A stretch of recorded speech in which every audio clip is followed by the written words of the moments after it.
नमस्कार श्रोते हो. दीपक रेगे कथाकथन चॅनलवर मी दीपक रेगे तुम्हा सगळ्यांचं मनापासून स्वागत करतो. श्रोते हो, आज तुम्ही ऐकणार आहात विजय कापडी सरांच्या साला झाराचे उपकार या कथासंग्रहातली कथा आणि कथेचं नाव आहे स्टाफ प्रॉब्लेम. ऐकूया श्रोते हो. आमच्या बँकेनं आयोजित केलेल्या शाखा प्रमुखाच्या जागेसाठीच्या लेखी आणि तोंडी परीक्षेत मी पास झालो. बँकेच्या व्यवस्थापन विभागानं पत्र पाठवून माझं त्याबद्दल अभिनंदनही केलं. मी सुखावलो. मला झालेला आनंद हास्याच्या रूपानं माझ्या चेहऱ्यावर उमटला. त्यानंतर लगेच दुसरं पत्र येऊन थडकलं. त्यात मला लवकरच बढती देणार असल्याची बातमी होती. हो, माझा आनंद साहजिक दुणावला आणि चेहऱ्यावरच्या हास्याच्या कक्षासुद्धा रुंदावलेल्या होत्या. लगोलग तिसरं पत्र आलं.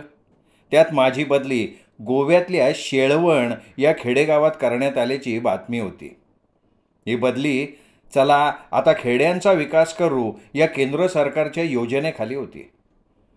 मुंबईहून एकदम शेळवण नावाच्या खेड्यात जायला लागणार म्हणून मी हिरमोसलो. पण क्षणभरच. कुठल्याही प्रसंगी चेहऱ्यावरच्या हास्यावर परिणाम होऊ द्यायचा नाही म्हणून मी ते टिकवण्याचा आटोकाट प्रयत्न केला आणि त्यात मी यशस्वीसुद्धा झालो बरं का. शेळवणला जाऊन तिथले शाखाप्रमुख श्रीयुत काणकोणकर यांच्याकडून कामाची सूत्र हाती घेऊन त्यांना मोकळं करायचं होतं. शाखाप्रमुखाची जागा मला आयुष्यात पहिल्यांदाच मिळत होती. त्यामुळे प्रस्तुत बदली रद्द व्हावी किंवा दुसऱ्या एखाद्या माझ्या सोयीच्या गावी व्हावी याकरता प्रयत्न न करण्याचं ठरवून मी लगेच शेळवण गावाच्या दिशेनं कूच करून टाकलं. घरच्या मंडळींना आता लवकरच आपण शेळवणला जायचं बरं का असं सांगायला मी विसरलो नाही. शेळवणला पोचल्यावर तिथले शाखाप्रमुख श्रीयुत काणकोणकर यांची भेट घेतली. त्यांच्या तोंडात पानाचा तोबरा असल्यामुळे त्यांनी एका अर्थानं माझं स्वागत तोंड भरून केलं. पुढच्या क्षणी बसल्या बसल्या खिडकीतून नेम धरून मारल्यासारखी पिचकारी मारून त्यांनी तोंड मोकळं केलं आणि म्हणाले, या या या. समोरच्या एका रिकाम्या खुर्चीकडे बोट दाखवत ते म्हणाले, वा, माझ्याकडनं या बँकेच्या शाखेचा चार्ज घ्यायला आलाय तर 8 दिवस तुमच्याबरोबर काम करायचं आणि त्यानंतर चार्ज घेऊन तुम्हाला मोकळं करायचं असं मला हेड ऑफिसकडनं कळवण्यात आलं आहे. अर्थात तुम्हालाही त्या पत्राची एक प्रत मिळाली असणारच. मिळाली ना, मिळाली. एक सांगू का? माझ्याकडे बघत काणकोणकर म्हणाले, तुमच्या चेहऱ्यावर पसरलेलं हे प्रसन्न हास्य बघून मला खूप आनंद झाला आहे. पण हे हास्य असंच कायम राहावं याकरता त्या दयाघन परमेश्वराची तुमच्यावर कृपादृष्टी व्हायला हवी असं मला वाटतं. माझ्या मनातला विचार चटकन बोलून दाखवला याबद्दल तुम्ही राग मानू नका काय. त्यांच्या बोलण्यातली ना नेमकी खोच माझ्या लक्षात आली नाही म्हणून मी लगेच त्यांना विचारलं की सर, नेमकं काय म्हणायचं आहे तुम्हाला? सांगतो. 2-2.5 वर्षांपूर्वी इथला चार्ज घेताना मी सुद्धा तुमच्यासारखा हसत हसत आलेलो होतो. पण थोड्याच दिवसात माझ्या चेहऱ्यावरचं हास्य लोपलं. इथे या ब्रँचमध्ये फार प्रॉब्लेम आहे तो. ते सगळे निस्तरताना तोंडाला अक्षरशः फेस येतो तुम्हाला सांगतो. अर्थात मी काही तुम्हाला घाबरवण्यासाठी हे सांगत नाही आहे बरं का. म्हणजे कृपा करून तुम्ही ते लक्षात घ्या बरं का. प्रॉब्लेम्स? कसले प्रॉब्लेम्स आहेत? मी डोळे बारीक करत विचारलं. Staff problem. आपल्या बँकेच्या काही शाखा शिस्तीच्या बाबतीत पहिल्या क्रमांकावर आहेत.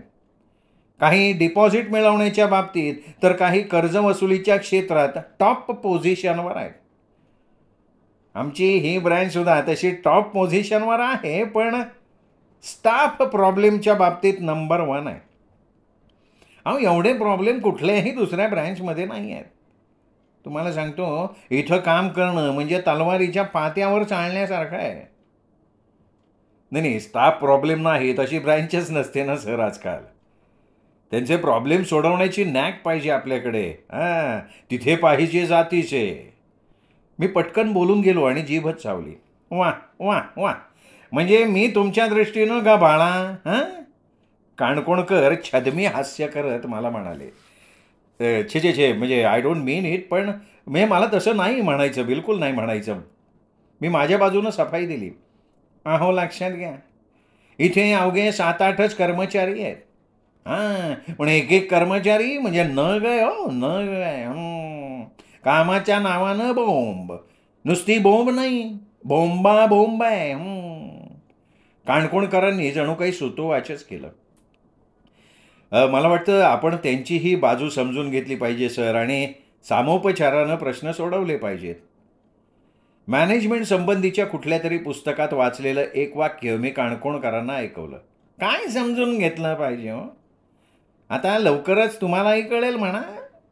पण जरा इथे या, या इथे या, इथे इथे माझ्या शेजारच्या खुर्चीवर बसा आणि समोर बघा. मी त्यांनी सुचवल्याप्रमाणे त्यांच्या जवळ बसलो. तेव्हा एखादं फार मोठं रहस्य सांगावं तशा हलक्या आवाजात ते म्हणाले, हे आपल्या केबिनचं दार आहे ना, हां, हे दार कधीच संपूर्ण बंद म्हणून करायचं नाही. 6 इंचाची फट कायम ठेवायची. म्हणजे इथे बसल्या बसल्या बाहेर जे काही चाललंय ते सगळं दिसतं आपल्याला. आता त्या तिथे बघा, कोपऱ्यात कोपऱ्यात बघा, ते कोपऱ्यात बसलेत ना, ते हो बसक्या नाकाचे. त्यांना बघितल्यावर त्यांचं बसकं नाकच सगळ्यात आधी डोळ्यात भरतं बघा. हां, तर त्यांचं नाव आहे गोविंद पिंगळे. हे पिंगळे बँकेचे कर्मचारी आहेत, पण काम मात्र करतात इन्शुरन्सचं.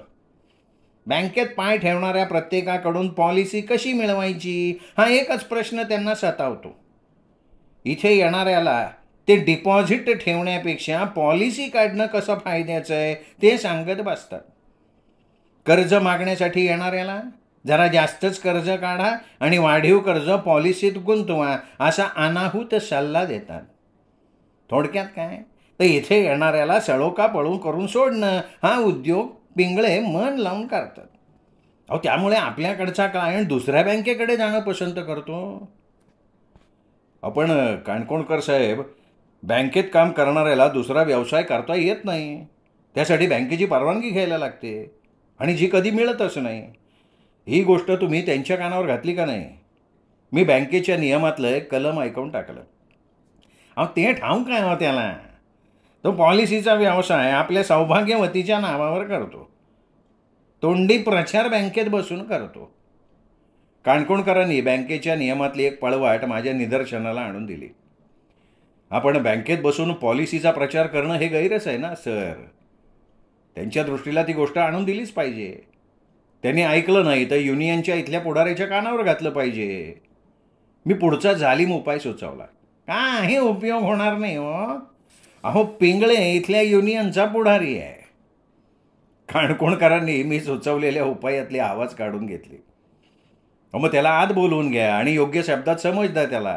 काय वेड्यात का कोण्यात हो तुम्ही? त्याला बोलवलं ना तर तो तुम्हाला एक शब्दसुद्धा बोलू देणार नाही. जणू काही पॉलिसीची माहिती विचारण्यासाठी आपण त्याला बोलवलं आहे अशी समजूत करून घेऊन तो धडा धडा धडा धडा पॉलिसीची माहिती द्यायला लागतो. त्याची पीडा इथून जावी म्हणून एखादी मसणी पॉलिसी गळ्यात मारून घ्यावी लागेल तुम्हाला. माझ्या बाबतीत झालं ना तसं. थोडक्यात काय, त्याला बोलवून घेणं म्हणजे स्वतः खड्ड्यात पडणं. आता त्या तिकडे बघा, जरा उजवीकडे बघा, उजवीकडे त्या दोघी बसल्या आहेत ना, त्यातली जी स्थूल आहे ती प्रियमंदा गायतोंडे आणि दुसरी आहे शकुंतला नायक. कालिदासाच्या शाकुंतलमधली ही 2 पात्र सगळ्यांना पुरून उरली आहेत.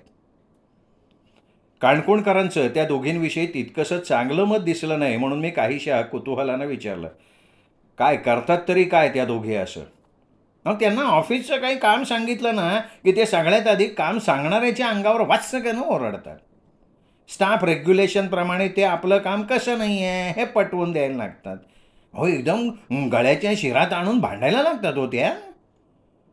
काणकोणकरांच्या चेहऱ्यावर भीतीची छाया स्पष्ट दिसत होती. काय बायकांनी उपस्थित केलेले मुद्दे खोडून काढणं सोपं असतं, लॉजिक कच्चं असतं.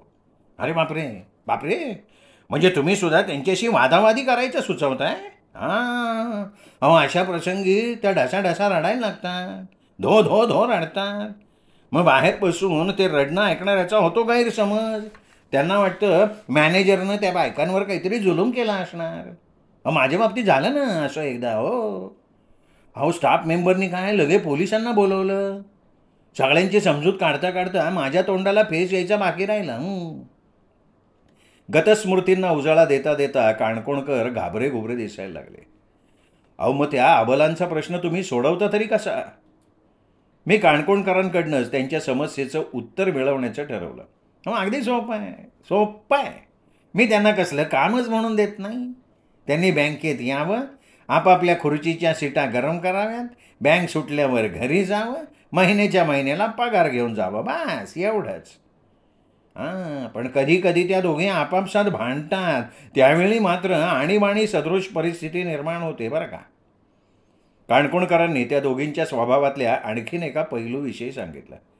मग भांडू देत ना त्यांना आपापसात, आपल्याला काय त्याचं, आपण करायचं दुर्लक्ष. नाही तुम्ही खूप दुर्लक्ष कराल हो, पण इतर स्टाफचं काय? ते सगळे लगेच तुमच्या दिशेनं धावत येतील, म्हणतील आम्ही कामं कशी करायची, आम्हाला खूप डिस्टर्ब होतोय, आम्ही काम थांबवतो. काणकोणकरांनी मी सुचवलेल्या रणनीतीला सुरुंगच लावलेला होता. असं झालं तर मला वाटतं सगळा धोका पत्करून त्या दोघींना केबिनमध्ये बोलवून घ्यायला हवं. आपण अशा प्रसंगी कोणा एकेची बाजू घ्यायची नाही, हे पथ्य पाळायला हवं, नाही तर पार्सॅलिटीचा आरोप होतो लगेच. बरं आणखीन काही? नाही आणखीन सांगायचं आहे ना, आणखीन सांगायचं आहे. तूर्त जरा डावीकडे नजर फिरवा. तो तिथे बसला आहे ना, फ्रेंच कट मिशीवाला, त्याचं नाव आहे जनार्दन सांबारे. ऑफिसात आल्या आल्या मस्टर रोलवर सही ठोकायची आणि कोणालाही नकळत गुल व्हायचं, एवढी एकच गोष्ट मन लावून करतो तो. ऑफिसमध्ये बसून राहणं त्याला कंटाळवाणं वाटतं. अहो त्याची खुर्ची तासनतास रिकामी पाहायला मिळते. काणकोणकर आणखी एका अवलियाबद्दल सांगायला लागले. ऑफिसच्या वेळेत विनापरवानगी 10 मिनिटापेक्षा जास्त वेळ कोणी गैरहजर राहता कामा नये. तसा जर कोणी आढळला तर सरळ मेमो देऊन एक्सप्लेनेशन विचारण्यात यावं, अशा आपल्याला सूचना आहेत ना सर. सांबारे देतो ना, एक्सप्लेनेशन देतो तो. भलता तरबेज आहे तो या कामात. एकदा तो तासभर खुर्चीत दिसला नाही म्हणून मी एक्सप्लेनेशन विचारलं, तो लगेच त्या कामाला लागला. महत्त्वाची सगळी कामं त्यांनी बाजूला सारली, तावा मागून ताव लिहित सुटला. 2 दिवस खपून त्यांनी एक्सप्लेनेशन तयार केलं आणि दिलं. त्यांनी ते सगळं इतक्या गाचाळ अक्षरात लिहिलं होतं की त्यातलं एक अक्षर कोणाला वाचता येईना. शेवटी ते सगळं न वाचता केराच्या टोपलीत टाकून दिलं. तेव्हापासून ठरवलं त्याच्याकडून लेखी काही घ्यायचं नाही, सगळं तोंडी. पण त्याही बाबतीत त्याला मानला पाहिजे. परवाची गोष्ट, तो सकाळी आल्या आल्या सही करून पळून गेला. संध्याकाळी ऑफिसचं दार बंद होता होता परतला.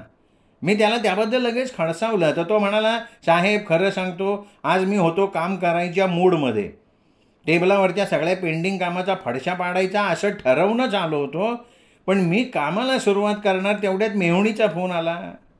अहो माझी बायको स्वयंपाकघरात सांडलेल्या वरणावरनं पाय घसरून पडली, तिचं माकड हाड दुखावलं, मग त्यामुळे लगेच जायला लागलं. तिला स्ट्रेचरवर घालून ॲम्ब्युलन्सची व्यवस्था करून गावाजवळच्या सरकारी हॉस्पिटलमध्ये न्यायला लागलं. मग तिथे तिला ॲडमिट करण्यात, डॉक्टरांची भेट घेण्यात आणि शेवटी तिला कसली दुखापत न झाल्याचं कळल्यावर आनंदात घरी येऊन खूप वेळ खर्ची गेला. आता ते सगळं आटोपून ऑफिसला आलो, तो ऑफिस बंद व्हायला आलेलं. काय करणार सांगा? कामाचा फडशा पाडायचा भलता मूड आला होता, पण राहिलं साहेब सगळं. मग तुम्ही त्याला त्या दिवसाची रजा टाकायला सांगितली असणार, हो की नाही? सांगितलं की सांगितलं. तर त्यांनी लगेच बाहेर जाऊन माझ्या नावानं शंखनाद केला, मी हृदयशून्य आहे, मी दगड आहे, स्टाफच्या प्रॉब्लेमबद्दल मी बिलकुल आस्था दाखवत नाही, हे सगळ्यांना सांगत सुटलं. मी त्याला लगेच आत बोलवून घेतला. तर अशाच एका प्रसंगी एकाच्या बाबतीत मी रजेचा अर्ज मागितला नव्हता हे तो मला तावातावाने सांगायला लागला. शेवटी माझंच BP शूट झालं. मग मी त्याला कृपा करून तुम्ही जा असं सांगून टाकलं. अशा प्रसंगी तो इतकं काही डोकं खातो ना, स्वतः काम करत नाही, इतरांना सुद्धा करू देत नाही. काणकोणकरांना हे सगळं सांगताना धाप लागलेली होती. झालं का आणखीन काही आहे मी विचारलं. आणखीन आहे आणखीन. वा एवढ्यात कसं संपेल हे सगळं रामायण? आणखीन एक जण आहे, तो या सगळ्यांचा बाप आहे, बाप. त्याची समस्या अशी आहे की तिच्यावर जगात कुठे उपायच नाही. तो बघा तो तिथे भकास मुद्रा करून बसलाय ना, तोच तो. त्याचं नाव आहे नाना हेबळे. नाना हेबळे नावाच्या कर्मचाऱ्याकडे माझं लक्ष वेधवत काणकोणकर म्हणाले. नाना हेबळे का? त्याचं काय आणखीन? मी किंचित कुतूहलानं विचारलं, कारण जिच्यावर उपायच नव्हता अशी कुठली जगावेगळी समस्या असेल त्याची. काणकोणकर नाक फुगवून गंभीर मुद्रा करून सांगायला लागले, ऐका ऐका, नाना हेबळेची कहाणी ऐका. त्याची केस जरा वेगळी आहे. तो दररोज अगदी न चुकता बँकेत उशिरा येतो. 30-35 मिनिटांचा उशीर ठरलेला. त्याच्याकरता मला दररोज मस्टर रोल ओपन ठेवावा लागतो. अर्थात त्याचा फायदा दुसरेही घेतात. मग तुम्हाला सांगितलं तर खोटं वाटेल, एकदा तर माझ्या मनात असा विचार आला होता की त्याच्या 30-35 मिनटं उशिरा येण्याच्या सातत्यामुळे आपण बँकेचीच वेळ बदलून टाकायची का काय? 10 वाजता उघडणारी बँक 10:30 वाजता उघडायची. पण तसं प्रपोजल हेड ऑफिसला पाठवलं तर त्यांचा माझ्याविषयी गैरसमज व्हायचा दाट संभव. मग राहिलो गप्प. एकदा नाना हेबळेला हिणवण्याकरता त्यांनी दाखवलेल्या सातत्याबद्दल बँकेतल्या बँकेत त्याचा सत्कार करून टाकू असा विचार केला. तोही झटकला. तुम्हाला सांगतो, या नाना हेबळेच्या पुढे मी 4 मुंड्या चीत झालोय हो. त्याचं दररोजचं उशिरा येणं म्हणजे तोंड दाबून बुक्क्याचा मार आहे. काही करू शकत नाही आपण, खरंच काही करू शकत नाही. पराभूताप्रमाणे मान खाली घालून काणकोणकर थोडा वेळ बसून राहिले. नाही, पण तो दररोज उशिरा येतो, काहीतरी कारण असेल ना त्याला. अहो तुम्हाला सांगतो, मी जेव्हा 2.5 वर्षापूर्वी इथे कामाचा चार्ज घेतला तेव्हा मला सुद्धा तुमच्यासारखा प्रश्न पडला होता. मी त्याला या इथे बोलवलं, आस्थापूर्वक चौकशी केली. तो दिवस आणि त्या दिवशी झालेलं आम्हा दोघातलं संभाषण मला आजही आठवतं आहे. म्हणजे अगदी शब्दाने शब्द आठवतो आहे. काणकोणकर अगदी भावविवश होऊन सांगायला लागले, हेबळे तुम्ही दररोज उशिरा येतो असं कानावर आलंय. त्याचं कारण सांगाल का कृपा करून? माझी समस्या जरा वेगळी आहे बरं का सर, हेबळे म्हणाला होता. हे बघा, फार मोठी लांबण न लावता सांगा बरं. असं म्हटल्यावर हेबळे सांगायला लागला, काणकोणकर सर, काय आहे सांगतो तुम्हाला. काय आहे, मी हल्लीच घर बांधलं आहे. घराभोवती मस्त बाग फुलवली आहे. एकदा या, माझं घर बघायला या. मी आमंत्रण देतोय तुम्हाला. नाही थँक्स, पण यात मला कसली समस्या दिसत नाही आहे. काय सर, माझ्या घराभोवती मी हल्ली छानपैकी लॉन लावलं आहे. अगदी हिरवगार लॉन, म्हणजे इतकं छान वाटतं म्हणून तुम्हाला सांगू. वाटतं त्या लॉनवर खेळावं, लोळावं, बागडावं. हेबळे कम टू द पॉइंट. तर माझ्या बंगल्या शेजारी आणखीन एकाचा बंगला आहे. मालकाचं नाव आहे धुरी. या धुरीकडे एक कुत्रा आहे. त्याचं नाव आहे हिरो. चांगला मोठा अल्सेशियन जातीचा कुत्रा आहे. Mister Hebbale, I say come to the point. तुम्ही भलतंच काहीतरी सांगताय असं नाही वाटत तुम्हाला? नाही सर, आतापर्यंत मी सांगितलं ते मूळ समस्येचं प्रास्ताविक. आता तुमचं ते कमिंग टू द पॉइंट म्हणजे हिरो नावाचा जो कुत्रा आहे हा दररोज 9:45 वाजता भिंतीवरून उडी मारून आमच्या इथे येतो. आणि हेबळेने अचानक ब्रेक लावला. पुढे सांगावं, थांबलात का? नाही, सांगावं का नको या संभ्रमात आहे मी. ठीक आहे, सांगून टाकतो. सर, हा माझ्या शेजाऱ्याचा हिरो माझ्या हिरव्यागार लॉनवर येतो आणि शी करतो. काय? विष्ठा टाकून जातो. मग ती सगळी घाण मला काढायला लागते. आपण मला एक गोष्ट समजत नाही आहे ती ही की ह्या सगळ्याचा ऑफिसला दररोज उशिरा येण्याशी संबंध काय आहे? सर, संबंध आहे ना सर. कसा काय संबंध आहे? काहीतरी काय? हिरोला तसं करण्यापासून परावृत्त करण्याकरता मला डोळ्यात तेल घालून आणि हातात काठी घेऊन तिथे उभं राहायला लागतं.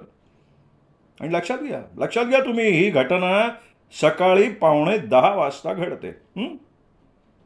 साहेब, वेळ 9:45ची. ऑफिसची 10 वाजण्याची बस गाठण्याकरता मला 9:45च्या आधी घराबाहेर पडायला पाहिजे ना. आणि 9:10 ही वेळ तर त्या हिरोवर लक्ष ठेवायची.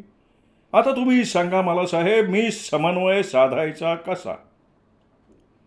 पण त्याची विष्ठा टाकायची वेळ पुढे मागे नाही होऊ शकत का? नाही. कुत्र्यांचं कसं सगळं टाईमशीर असतं साहेब. पावलोवची थिअरीच आहे ती. कोण पावलो आणि कसली त्याची थिअरी? पावलोवचं नाव तुमच्या कानावरून गेलं नाही साहेब? फार मोठे शास्त्रज्ञ होऊन गेले पावलोव. असतील ना, मग त्याचा इथे संबंध काय येतं? ऐका साहेब ऐका. पावलोव या शास्त्रज्ञानं आपल्या कुत्र्यावर एक प्रयोग केला होता. दररोज सकाळी 8 वाजता तो त्याला खायला द्यायचा. काही दिवस असे गेल्यानंतर एक दिवस त्याने कुत्र्याला सकाळच्या 8 वाजता खायला घातलं नाही. कुत्र्याच्या तोंडून 8च्या ठोक्याला लाळ गळायला लागली. मला सांगा हेबळे, तुम्ही नेमकं काय सांगू इच्छित आहे? हेच सांगू इच्छितोय की हिरोच्या विष्ठा टाकण्याच्या वेळेत नाही बदल होऊ शकत. 9:15 म्हणजे 9:15. प्रत्यक्ष परमेश्वर जरी अवतरला तरी त्यावेळी हिरो विष्ठाचं टाकणार, आणि ती सुद्धा आमच्या बंगल्यातल्या लॉनवर.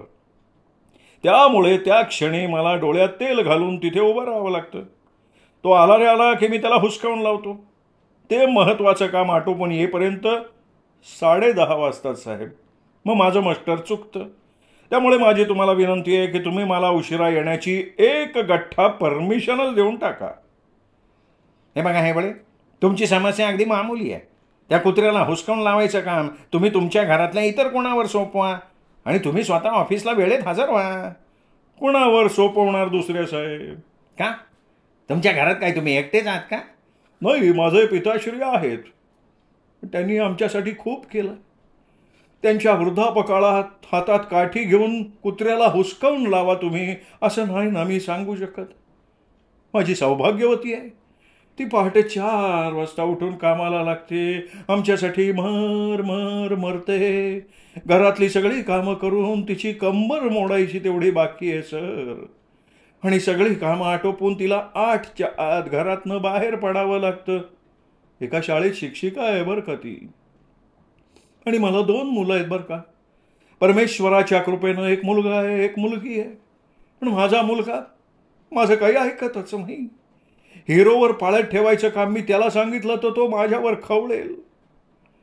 हां, माझी मुलगी तशी आज्ञाधारक आहे, पण तिला कुत्रा या प्राण्याची भीती वाटते. मुलीच्या जातीला असली कामं शोभत नाहीत ना. थोडक्यात काय सर, माझ्याशिवाय ते काम कुणीच करू शकत नाही. मग तुमच्या शेजाऱ्याला सांगा त्यांच्या कुत्र्याला बांधून ठेव म्हणावं. त्यांना मोकळा का सोडतात ते? सांगितलं साहेब, सांगितलं. तेही करून झालं. ती वेळ शी करायची असते, त्या वेळेत बदल होऊ शकत नाही. साखळीनं बांधून ठेवला तर भुंकून भुंकून जीव नकोसा करून टाकेल तो. आणखीन एक गोष्ट म्हणजे याच मुद्द्यावर माझ्या शेजाऱ्याचं कडाक्यात भांडण झालंय. मारामारीपर्यंत वेळ आली होती. अहो, पोलिसांनी आम्हा दोघांना चौकीवर बोलवून दम भरताय की पुन्हा भांडण केलं तर ते आम्हाला गजाआड करणार. काय करू साहेब? मग तुम्ही एक गडी ठेवून बघा. इतर कामांबरोबर हे काम त्याच्यावर सोपवा. आता फुकटात गडी कुठे मिळणार आहे का साहेब? त्याला द्यावा लागणार पगार. अमेरिकेत सुद्धा त्यांना गडी परवडत नाही. मलाही तो परवडणार नाही. शिवाय असल्या फालतू कामाकरता कोणी तयार होईल असं मला वाटत नाही. मग काय करावं असं वाटतंय तुम्हाला? तुम्ही मला एक गठ्ठा परवानगी द्या साहेब. ब्लँकेट परमिशन देऊन टाका उशिरा येण्याबद्दल. अहो, माझ्यासारखा एक सामान्य कारकून 10 वाजता आला काय आणि 10:30 वाजता आला काय, एवढ्या मोठ्या बँकेच्या दृष्टीनं त्यात एवढा काय फरक पडणार आहे साहेब? सांगा बरं तुम्ही.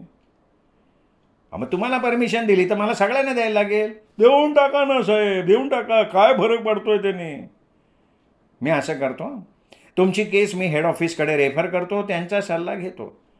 मग तोपर्यंत मी उशिरा आलो तर चालेल ना साहेब? धन्यवाद साहेब, धन्यवाद साहेब. फार फार ग्रेट आहात तुम्ही. Great, you are great. तुमच्या आधीच्या साहेबाला माझा हा क्षुल्लक प्रश्न नाही सोडवता आला, पण साहेब तुम्ही तो सोडवला. धन्य आहात तुम्ही. तुम्हाला धन्यवाद. अगदी त्रिवार त्रिवार त्रिवार धन्यवाद. आणि हेबळे निघून गेला. आलं ना लक्षात? त्या दिवसापासून आज तागायत हा हेबळ्या उशिरा येतो. काणकोणकरांनी हेबळे पुराण संपवलं आणि माझ्याकडे बघायला लागले. कठीण आहे, कठीण आहे. हे असं चाललं तर एक दिवशी मोठा प्रॉब्लेम होईल. एक सांगा, तुमच्या त्या हेड ऑफिसला रिफर केलेल्या केसचं पुढे काय झालं? म्हणजे त्यांनी काय निर्णय दिला? अहो, अशी केस रेफर करणार कशी मला सांगा? हेड ऑफिसवाले मला वेड्यात काढतील. मी हेबळेंना तसं सांगितलं खरं, पण मी पुढे काही केलेलं नाही आहे. मग मला सांगा काणकोणकर, इथे जर इतक्या सगळ्या समस्या आहेत तर मग ही ब्रँच चालते कशी? बँकेची नित्याची कामं कोण करतं? ते नाहीच का सांगितलं मी तुम्हाला? अरे अरे अरे अरे अरे सांगतो. ते दोघे तिथे बसले आहेत बघा, जाड भेंगांचे चष्मे लावून. एकाचं नाव काळे, दुसऱ्याचं नाव आहे गोरे. या दोघांना ऑफिसच्या कामाव्यतिरिक्त दुसरं काही सुचतच नाही. काम काम आणि काम, बस. त्याशिवाय दुसरं काही नाही. ते दोघे तासभर आधी येतात आणि ऑफिस सुटल्यावर तास 2 तास उशिरा बसून अत्यंत नाईलाजानं घराकडं वळतात. त्यांना कामापुढे ताण भूक नाही लागत. थोडक्यात काय तर ते कामातूर आहेत. काणकोणकरांचा चेहरा त्या दोघांविषयी वाटणाऱ्या आदरानं ओथंबलेला होता. कामातूर? कामातूर म्हणजे? नाही नाही नाही, तुम्ही समजताय तसे कामातूर नाही हो. ऑफिसचं काम संपवण्याच्या बाबतीत आतूर, म्हणून कामातूर. अगदी वर्कहॉलिक असं म्हणा ना. पण त्यांच्या बाबतीत सुद्धा एक प्रॉब्लेम आहे. कधी कधी त्यांच्या घरची मंडळी येतात भांडायला, विचारतात इतरांची कामं आमच्या नवऱ्यांना का देता? बापरे, म्हणजे या ब्रँचमध्ये टिकाव धरणं कठीण काम दिसतंय हो. मी हाताच झालो होतो. आता कसं बोलणार? काणकोणकर उत्साहात म्हणाले. मग मला एक सांगा, आपल्याकडे एक शिपाई आहे ना, त्याचं काय? सर्वसाधारण ऑफिसातला शिपाई म्हणजे असून अडचण नसून खोळंबा असाच प्रकार असतो नाही का? You sed it, you sed it. पण इथला शिपाई तसा नाही आहे. हम गर्व से कहते हैं कि वो ऐसा नहीं है, बिलकुलच नहीं है.